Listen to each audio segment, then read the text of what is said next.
Welcome to this video on the impact of adding features to clustering.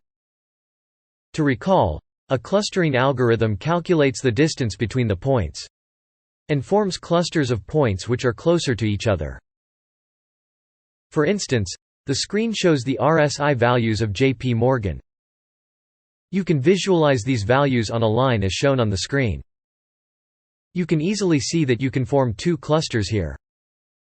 What happens if you add another feature, say ADX? A new axis is added to capture the ADX values.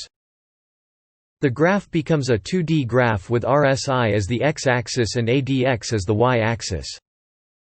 You can see that due to the addition of ADX, the data points moved away.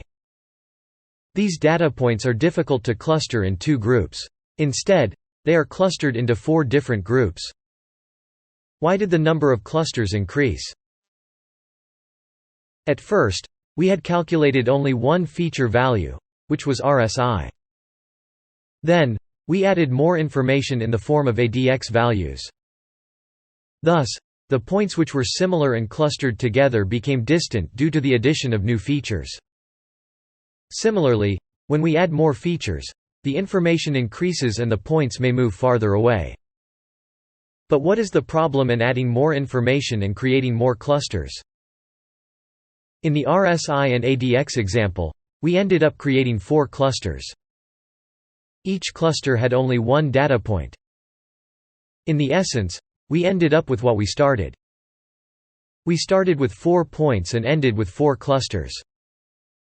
There was no grouping of these 4 points. To generalize, too many dimensions or features causes each point to appear equidistant from other points. If the distances are all approximately equal, then all the observations appear equally alike, as well as equally different, and no meaningful clusters can be formed. This is called the curse of dimensionality. This term was coined by R. Bellman in his book Dynamic Programming in 1957.